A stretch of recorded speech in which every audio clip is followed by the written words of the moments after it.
આજે મારી બારાતનો દિવસ હતો. ઘરમાં લોકોની ભીડ હતી. મમ્મી તેના કામમાં વ્યસ્ત હતી. નાની બહેન તેના મિત્રો સાથે લાગેલી હતી અને પિતા બહારના કામ તરફ જોતા હતા. હું મારા મિત્રો સાથે શાંતિથી બેઠી હતી. મારા ચહેરા પર ન તો સ્મિત હતું કે ના કોઈ રોનક, કારણ કે હું લગ્ન કરવા માંગતી ન હતી. હું આ લગ્ન માટે બિલકુલ તૈયાર ન હતી. મમ્મી પપ્પાએ મને આ લગ્ન માટે જબરદસ્તી કરી હતી. તેને કહ્યું કે છોકરો સારો છે, વ્યવસાય અને કુટુંબ ઉત્તમ છે, પણ હું કહું છું કે સ્ત્રીની ઈચ્છા વિના લગ્ન કરવા ન જોઈએ. મારી આંખોમાં આંસુ હતા. હું મારી જાતને ખૂબ જ સખ્ત નિયંત્રિત કરી બેઠી હતી. થોડા સમય પછી મને બોલાવવામાં આવી. પાપાએ લોનમાં જ મંડપની વ્યવસ્થા કરી હતી. બારાતી ઊભા રહીને મને આવકારો આપી રહ્યા હતા. હું માથું નમાવી અને મંડપમાં આવી. મારા દુલ્હાએ જ મારો હાથ પકડ્યો હતો અને મને મંડપમાં લાવ્યો હતો. અચાનક તેઓએ તેનો હાથ મારી કમર પર મૂક્યો, જે મને ખૂબ ખરાબ લાગ્યું. જ્યારે મેં પાછળ ફરી જોયું ત્યારે તેના ચહેરા પર ચહેરો હતો. પછી મેં પંડિતજી તરફ જોવાનું શરૂ કર્યું, કારણ કે તેને અમને બેસવાનું કહ્યું હતું. ત્યારે અમે બંને અમારી જગ્યાએ બેઠા અને લગ્નની ધાર્મિક વિધિઓ થોડી વારમાં પૂર્ણ થઈ ગઈ. થોડા સમય પછી હું એક એવા વ્યક્તિના નામે થઈ ગઈ જે મને પસંદ નહોતો. લગ્ન થતાની સાથે જ ખોરાક શરૂ થયો.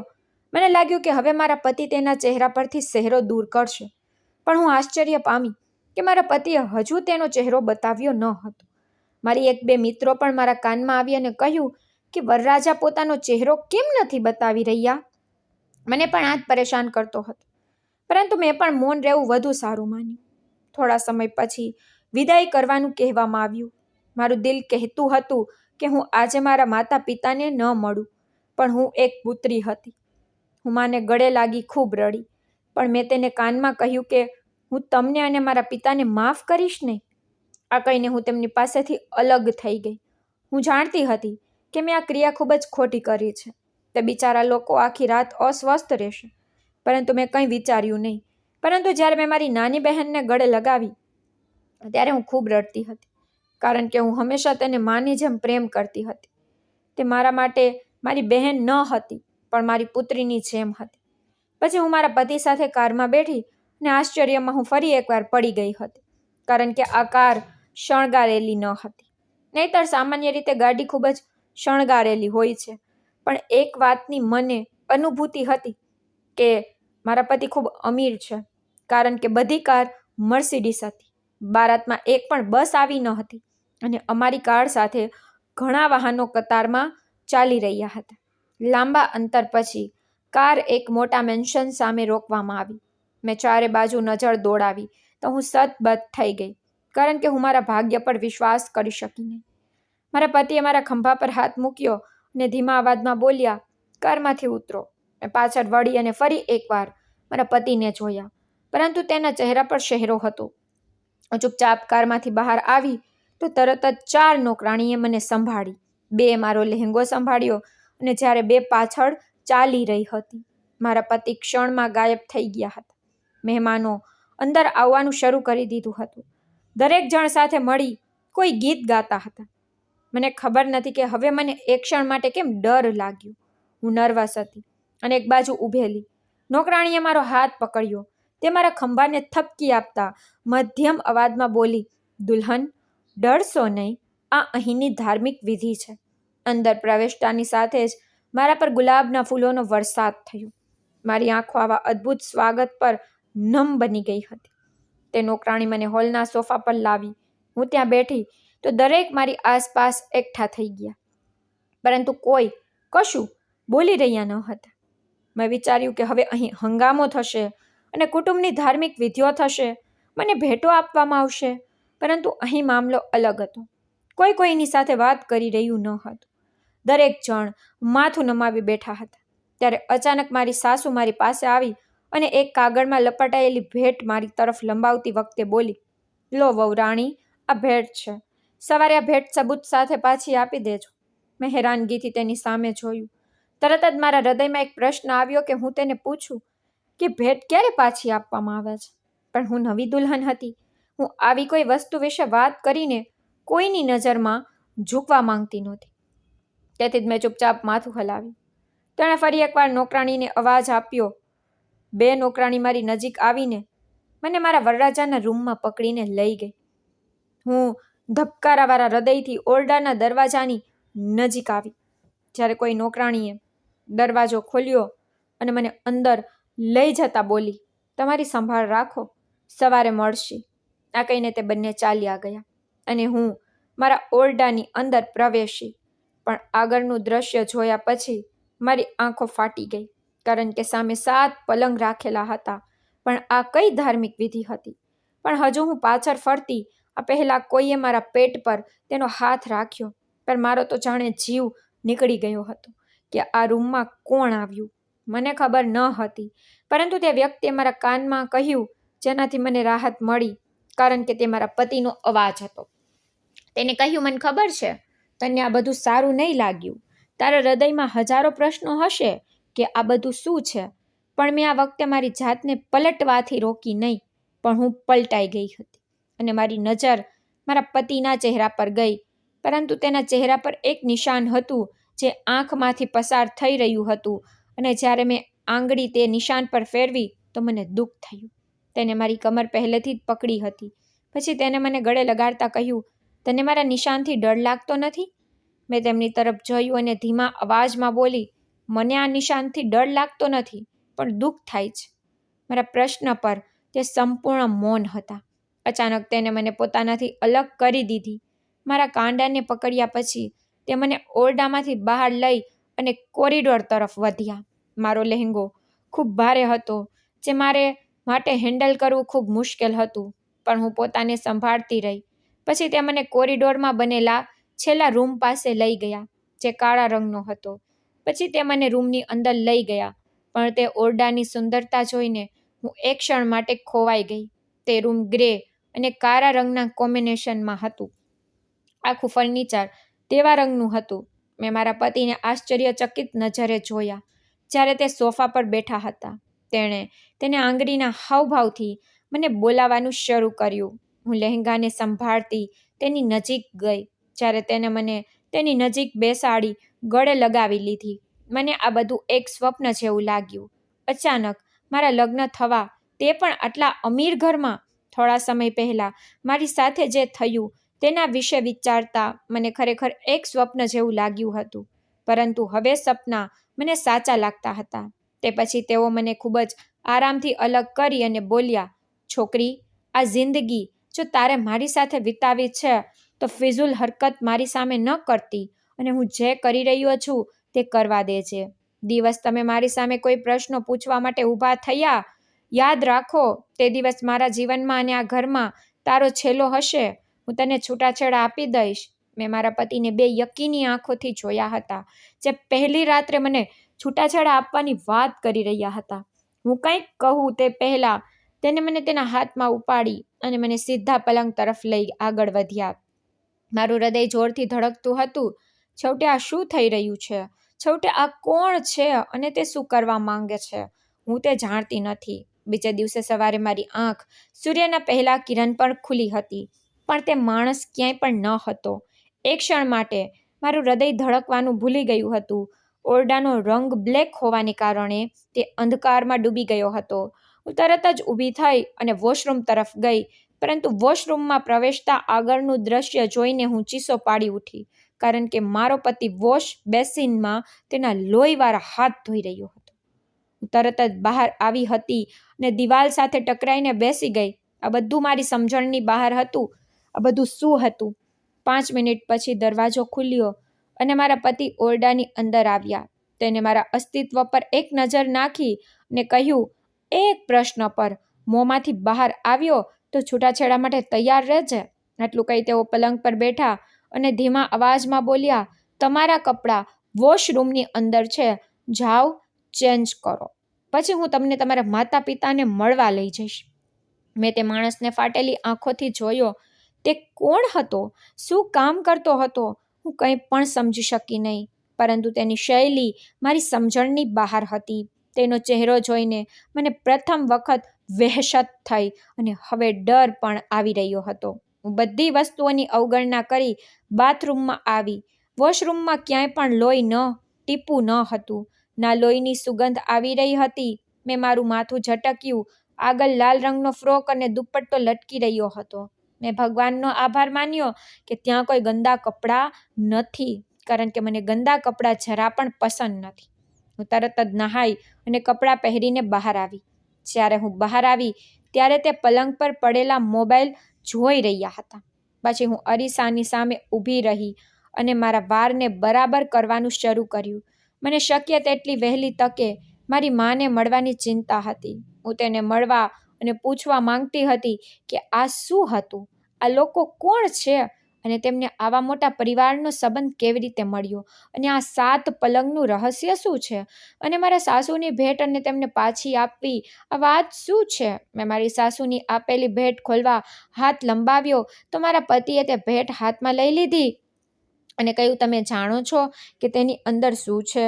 મેં નામાં માથું હલાવ્યું તો તેને આ ભેટ મારી તરફ લંબાવી હતી અને ખોલવા કહ્યું. જ્યારે મેં તે ખોલ્યું ત્યારે તેની અંદર એક સફેદ કાપડ હતું. મારા પતિએ કહ્યું, આ તારે મારી માતાને સબૂત આપવાનું હતું કે હું તારા જીવનમાં આવનાર પ્રથમ માણસ છું. મને આશ્ચર્ય થયું કે મારા પતિ કેવી વાત કરી રહ્યા હતા, પણ અચાનક તેણે તે કાપડ મારા હાથમાંથી લીધું અને તેનો અંગૂઠો કાપી નાખ્યો અને તે લોહી કપડા પર લગાવી દીધું. તે જે કરી રહ્યા હતા તે જોઈને હું સતબત થઈ ગઈ. મેં તેનો અંગૂઠો પકડ્યો હતો અને કહ્યું, તમને દુઃખ નથી થતું?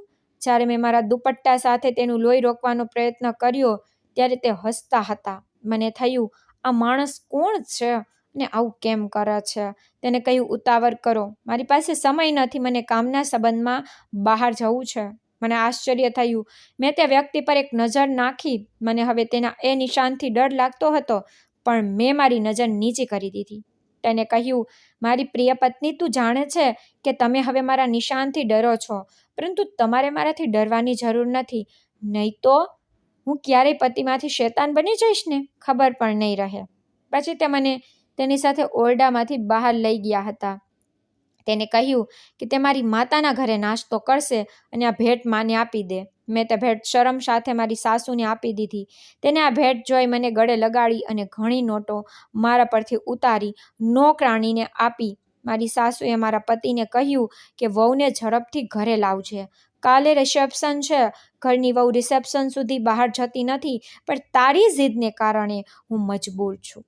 મારા પતિ તેને માને ગળે લાગ્યા અને કહ્યું, ઠીક છે માં, હું જલ્દી આવવાની કોશિશ કરીશ, ચાલો જાન. આટલું કહેતા તેનો હાથ મારા તરફ લંબાવ્યો. મેં પણ ઝીઝક વિના તેના હાથ પર હાથ મૂક્યો હતો અને તે મારી સાથે બહાર આવ્યા. બહાર 3 કાર અમારા માટે તૈયાર હતી. તે પ્રથમ કારમાં બેઠા હતા. હું તેને ઘણા પ્રશ્નો પૂછવા માંગતી હતી, કારણ કે મારા હૃદયમાં વિચિત્ર હલચલ ચાલી રહી હતી. હું એ જાણવા માંગતી હતી કે મારો સંબંધ આ કુટુંબમાં કેવી રીતે થયો, અને મારી માએ મને તેના વિશે કંઈ કહ્યું નહીં. મને યાદ છે કે કોઈ બીજું મને જોવા આવ્યું હતું અને આ કોઈ બીજા લોકો હતા, પરંતુ હવે આ વાત કંઈક બીજી હતી. થોડા સમય પછી અમે ઘરે પહોંચ્યા.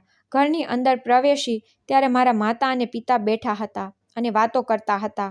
મને જોઈ તેના ચહેરાનો રંગ ઉડી ગયો હતો. હું તરત જ તેના ગળે લાગી ગઈ. મારા પતિ અંદર આવ્યા પછી તેણે કોઈની સાથે વાત કરી ન હતી. બસ તે સોફા પર બેઠા હતા. મેં ડરતા મારા પતિ તરફ એક નજર નાખી અને પછી મારી માને જોતા બોલી, માં, અમે નાસ્તો કર્યો નથી, અમે અહીં નાસ્તો કરશી. મારી માતાએ મને જોઈ અને મારું કાંડું પકડી રસોડા તરફ આગળ વધી ગઈ હતી. પપ્પા મારા પતિની નજીક બેઠા હતા. મારી માતાએ જ્યારે રસોડામાં પ્રવેશ કર્યો, મારી તરફ જોતા કહ્યું, તું ઠીક છે? તેઓએ તારી સાથે કંઈ કર્યું નથી ને? મેં કહ્યું, મમ્મી, તમે પરેશાન કેમ છો? જો તમે ગઈકાલ વાતથી પરેશાન છો તો હું તમારી પાસે માફી માંગુ છું, પરંતુ હું મારા પતિથી ખૂબ ખુશ છું. હું ખુશ છું કે મેં અહીં લગ્ન કર્યા. પણ માં, આ ઘરમાં મારા લગ્ન કેવી રીતે થયા? અમે નાના વિસ્તારમાં રહેતા લોકો છીએ અને આ લોકો અમીર છે, પણ આ લોકો કોણ છે? તમે તેને ક્યાં મળ્યા? હું હજુ બીજું કંઈક કહું તે પહેલાં મારી બહેને રસોડામાં પ્રવેશ કરી અને મારા ગળે લાગી ગઈ. તેને જોતા મારી બધી મૂંઝવણ અને મુશ્કેલીઓ દૂર જતી હતી અને હું ગળે લાગી લાંબા સમય સુધી ઊભી રહી. જ્યારે અચાનક મારા પતિનો ગરજતો અવાજ સંભળાયો કે વધુ સારું રહેશે કે તમે બંને અંતર જાળવો. મને ગમતું નથી કે મારી પત્નીને કોઈ સ્પર્શ કરે. મેં મારા પતિને આશ્ચર્યચકિત નજરે જોયા, જે રસોડાના દરવાજા પર ઊભા હતા. હવે મારી નાની બહેન ડરતી મારી પાછળ છુપાઈ ગઈ હતી. જ્યારે હું મારા પતિને અજાણ આંખોથી જોતી હતી, હું કંઈક કહું આ પહેલાં તેમણે કહ્યું કે વહેલી તકે નાસ્તાની વ્યવસ્થા કરો, મને જવું છે. મેં પ્રેમથી મારી નાની બહેનના ગાલ પર હાથ મૂક્યો અને કહ્યું, તું રૂમમાં જા, બહાર આવવાની જરૂર નથી. હું મા સાથે વાત કરવા આ માંગુ છું. મેં મારી મા પર એક નજર નાખી અને તેનો હાથ પકડી મેં તેની તરફ જોતા કહ્યું, મમ્મી, મને સત્ય કહો, શું વાત છે? તમે શું છુપાવી રહ્યા છો? આ લોકો કોણ છે? તમે શું છુપાવી રહ્યા છો? મને કેમ કંઈ પણ સારું લાગતું નથી. તેણીએ હમણાં જ મારી તરફ એક નજર નાખી અને બસ એટલું કહ્યું કે તારા પતિને જવા દે, તે પછી હું તને બધું કહીશ. ફક્ત તું તેને અહીં છોડવા માટે રાજી કર. હું મૌનથી બહાર આવી અને મમ્મીએ નાસ્તાની વ્યવસ્થા કરવાનું શરૂ કર્યું હતું. હું મારા પતિની બાજુમાં બેઠી. પપ્પા પણ માથું નમાવી બેઠા હતા. મેં મારા પતિનો હાથ પકડી લીધો તો તેણે મારી તરફ જોયું. ત્યારે હું ધીમા અવાજમાં બોલી, તમે નાસ્તો કરીને તમારું કામ કરો. તમારું કામ સમાપ્ત થાય ત્યારે મને લેવા આવજો. હું ફક્ત મારા મા અને પિતા સાથે રહેવા માંગુ છું. જે પ્રશ્ન હું તમને પૂછી શકતી નથી તે હું તેને પૂછવા માંગુ છું. મેં મારા પતિ પાસેથી કંઈ પણ છુપાવ્યું નહીં, કારણ કે છુપાવવા માટે કંઈ બાકી જ નહોતું. હું વાસ્તવિકતાને જાણવા માંગતી હતી અને વાસ્તવિકતા જાણવાનો મારો અધિકાર હતો. મારા પતિએ એક નજર મારા પર નાખી અને કહ્યું, તને લાગે છે કે હું તને અહીં છોડીશ? જ્યારે મને ખબર ન હતી કે મને શું થયું કે મેં તેમની તરફ નમ આંખોથી જોયું. મેં તેના બંને હાથ પકડ્યા હતા અને તેની આંખોમાં આંખો નાખી તેની સાથે વાત કરી હતી કે જો તમને મારી સાથે થોડો પણ પ્રેમ હોય તો તમે માની જશો. અને હું આમ પણ મારા પતિ સાથે અન્યાય કરવા માંગતી નથી, પરંતુ કૃપા કરી આજે મને અહીં છોડી દો, નહીતર મારી અંદર ઉદ્ભવતા આ પ્રશ્ન મને જીવવા દેશે નહીં અને કદાચ હું મરી જઈશ. મને સાંભળીને તેણે મારા પર નજર નાખી અને આઘાતમાં બોલ્યા, તારી પાસે ફક્ત 2 કલાક છે. જે પૂછવું છે તું પૂછી શકે છે અને હું આ લોકોને બધું કહેવાની મંજૂરી આપું છું. તે અહીં નાસ્તો કરવા આવ્યા હતા, પણ તેઓ નાસ્તો કર્યા વિના જતા કેમ રહ્યા? હું કંઈક કહું તે પહેલાં તેને અમારું ઘર છોડી દીધું. મને શું થયું કે મેં પણ તેને પાછળથી રોક્યા નહીં. તેના જતાં પપ્પા મારી તરફ દોડી આવ્યા હતા અને તેણે મને તેની છાતી પર લગાવી દીધી હતી અને અચકાતા રડવાનું શરૂ કર્યું.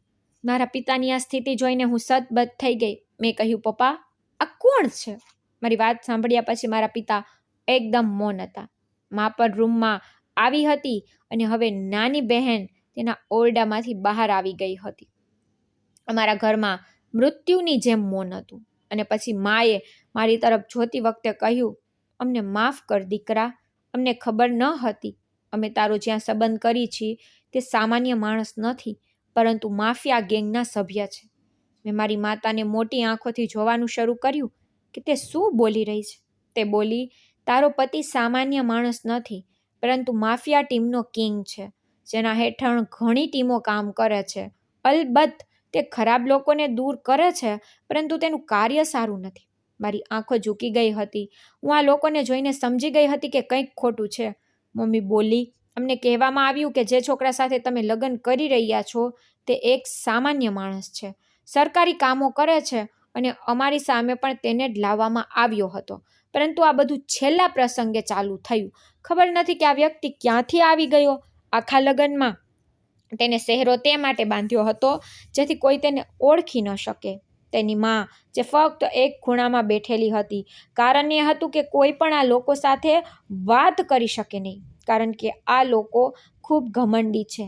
જ્યારે તમારા પિતાએ તરત જ વાંધો ઉઠાવ્યો કે અમે અમારી પુત્રીને કોઈ પણ અજાણી વ્યક્તિને આપીશું નહીં, જેની સાથે લગ્નની તારીખ નક્કી કરવામાં આવી હતી, જેની સાથે લગ્નના નિર્ણય લેવામાં આવ્યો હતો, અમે અમારી પુત્રીને તેને આપીશું. તો આ લોકો કહેવાનું શરૂ કર્યું કે જો તમને જીવન જોઈએ છે તો હા કહો, નહીં તો મૃત્યુ માટે તૈયાર રહો. તમારી નાની બહેનના માથા પર બંદૂક મૂકવામાં આવી હતી. તમારા પિતાને ઘણી મુશ્કેલી આપવામાં આવી હતી. તેમને ઇલેક્ટ્રિક આંચકો પણ આપ્યો હતો, પરંતુ તે પછી જ્યારે મેં પરિસ્થિતિને બગડતી જોઈ ત્યારે મેં હા પાડી, કારણ કે હું જાણું છું કે મારી પુત્રી ખૂબ લાયક છે, તે બધું સંભાળી શકે છે. તે જ સમયે આ લોકોએ અમને કહ્યું કે અમે સામાન્ય માણસ નથી પણ માફિયાના સભ્યો છીએ. તે ક્ષણે હું આ લોકોની સામે ખૂબ રડી, પરંતુ કોઈ પણ અમને સાંભળવા માટે તૈયાર ન હતું અને આ લગ્ન દબાણમાં કરવામાં આવ્યા હતા. હું આઘાત પામી. જેની સાથે મેં લગ્ન કર્યા તે સામાન્ય માણસ ન હતો, તે એક ગુંડો હતો. પરંતુ અત્યાર સુધી એક વસ્તુ મારા મગજમાંથી ન ગઈ, તે 7 ઓરડાવાળો રૂમ. હું તે વિશે વિચારતી હતી. મેં મારા માતા પિતાને કહ્યું કે તમારે ચિંતા કરવાની જરૂર નથી, હું બધું સંભાળીશ, તમે ચિંતા ન કરો. મારી વાત સાંભળીને માં મૌન હતી અને હું તેને શાંતિથી તેમની સાથે રૂમમાં આવી. થોડા સમય પછી મેં તેમને ખૂબ પ્રેમથી સમજાવ્યું કે આ વ્યક્તિ ગમે તે હોય, તે મારી સાથે ખોટો નથી. મારી સાથે આખી રાત ખૂબ જ પ્રેમથી વિતાવી છે. આખી રાત તે મને પોતાની જાતથી અલગ કરી શક્યા નહીં અને તે ફક્ત તે જ પતિ કરી શકે છે જે પ્રેમ કરે છે. મને સાંભળ્યા પછી મારી માતાએ મને ચોંકીને જોયું. હજુ માત્ર 1 કલાક થઈ હતી જ્યારે અમારા ઘરનો દરવાજો ખટખટાયો હતો અને ખાતરી હતી કે તે મને લેવા આવ્યો છે. જ્યારે હું બહાર આવી તો તે ત્યાં ઊભા હતા. મેં મારું હૃદય સંભાળ્યું અને તેની સાથે ગઈ, કારણ કે હું મારા પરિવારને મુશ્કેલીમાં મૂકી શકતી ન હતી. હું કારમાં બેઠી તો તેણે મને ખેંચી લીધી અને મને તેની છાતી પર લગાવી દીધી. મેં તેના ચહેરા પર એક નજર નાખી હતી અને પછી શું થયું કે મેં ફરી એકવાર મારા હોઠ તેના એ જ નિશાન પર મૂક્યા. તેને હળવાશ થઈ જ્યારે મેં તેની ગળામાં છુપાઈ મારા ચહેરો ઢાંકી દીધો હતો. થોડા અંતર પછી કારને કોઈ જગ્યા પર રોકવામાં આવી હતી. હું બીજી બાજુથી નીચે ઉતરી હતી. પછી તે સીધા મને લઈ તેના રૂમમાં ગયા. એક ક્ષણ માટે મારું હૃદય કર્યું કે હું તેને પ્રશ્નો પૂછું, પરંતુ પ્રથમ રાત્રે તેને કહેલી વાત મને યાદ આવી કે તું ક્યારેય મને કોઈ પ્રશ્ન પૂછતી નહીં તો પછી તારો આ દુનિયામાં છેલ્લો દિવસ હશે. પરંતુ અચાનક તેણે મારું ગળું પકડી અને તેણે મને દિવાલથી બંધ કરી દીધી અને તે પછી તેણે મને જે કહ્યું તે સાંભળીને હું ફરી એકવાર બેયકીનીમાં આવી ગઈ. તે મારી તરફ જોતી વખતે બોલ્યા, તમારી માતાએ તમને કહ્યું હશે કે હું માફિયા કિંગ છું અને મારો તાલ્લુક માફિયાથી છે, પરંતુ એવું નથી. અમે એક કામ કરીએ છીએ જે કાનૂન સાથે જોડાયેલ છે. હું એક સિક્રેટ એજન્ટ સાથે મળેલો છું, મોટા હોદ્દા પર કામ કરું છું, જે લોકો વિદેશમાં છોકરીઓને વેચે છે, જે લોકો વડીલો, બાળકો અને યુવાનોના હાથ પગ કાપી અને તેમને ભીખ માંગવા દબાણ કરે છે, કેટલાક લોકોના અંગ વેચે છે. હું એમને પકડી મારી નાખું છું. પોલીસ તેમની ધરપકડ કરે છે. ખૂબ સખ્ત મહેનતથી તે તેમને ઘણા દિવસો સુધી અંદર રાખે છે, પરંતુ તે પછી ઉપરથી ઓર્ડર આવે છે અને તેઓ લોકો મુક્ત થઈ જાય છે. આ જ કારણ છે કે હું આ કાર્ય મોટા પાયે કરી રહ્યો છું, પરંતુ હું દરેકની સામે તે જ શો કરું છું કે મારું કનેક્શન માફિયાથી છે, જેથી કોઈ મારી તરફ આગળ વધી શકે નહીં. તમારી સાથે લગ્ન કરવાનો હેતુ તમને પ્રેમ કરવાનો છે. મેં તને તારી સહેલીઓ સાથે પાર્કમાં જોઈ હતી અને તારા પર મારું દિલ હારી ગયો હતો. હું તારી સામે ક્યારેય મારો પ્રેમ વ્યક્ત કરી શક્યો નથી, પરંતુ આજે જ્યારે તે મરવાની વાત કરી ત્યારે મને લાગ્યું કે કોઈએ મારો જીવ ખેંચી લીધો. તેથી જ હું તને સત્ય કહેવા માટે સંમત થયો. મેં ચોંકી તેની સામે જોયું હતું ને તરત જ તેને સવાલ કર્યો હતો કે તે 7 બેડવાળો રૂમ. તો તે હસવા લાગ્યો ને કહ્યું કે તે મજાક હતો, તમને ડરાવવાનો હેતુ હતો. મમ્મી થોડી રિવાયતી સ્ત્રી છે, તે જૂની ફેશનવાળી છે. તે ઈચ્છતી હતી કે મારા દીકરાના એવી છોકરી સાથે લગ્ન થવા જોઈએ જેના જીવનમાં કોઈ પણ પુરુષ આવ્યો ન હોય, કારણ કે મેં ક્યારેય કોઈ સ્ત્રીનો ઉપયોગ કર્યો નથી. હું કોઈ પણ સ્ત્રીની નજીક ગયો નથી. મેં તમારી સાથે શરૂઆત કરી છે. આથી જ તે ઈચ્છતી હતી તેના જીવનમાં એક એવી વહુ આવે જે તેના પુત્ર જેવી જ હોય. અને રહી તે ઓરડાની વાત, તો તે એક નાનો મજાક છે. અમારે અહીં દરેક દુલ્હન સાથે આ મજાક કરવામાં આવે છે જેથી તે થોડી ડરી જાય, પણ મને આ વાત પસંદ ન હતી, તેથી જ મેં તને ત્યાં લાંબા સમય સુધી રહેવા ન દીધી. હું હસી. મેં ભગવાનનો આભાર માન્યો કે મારા જીવનમાં કોઈ ખરાબ વ્યક્તિ સામેલ ન હતો અને આજે હું મારા પતિ સાથે સુખી જીવન જીવું છું. કેટલીક વસ્તુઓ સમજી શકાતી નથી, પરંતુ જો તમે તેની સાથે સમાધાન કરીને તેમની સાથે રહો છો તો ભગવાન તેનું ફળ ચોક્કસ આપે છે. તો મિત્રો, તમને વિડીયો કેવો લાગ્યો કૃપા કરીને કોમેન્ટ કરીને કહો અને ચેનલ પર સબસ્ક્રાઈબ કરો. ધન્યવાદ મિત્રો.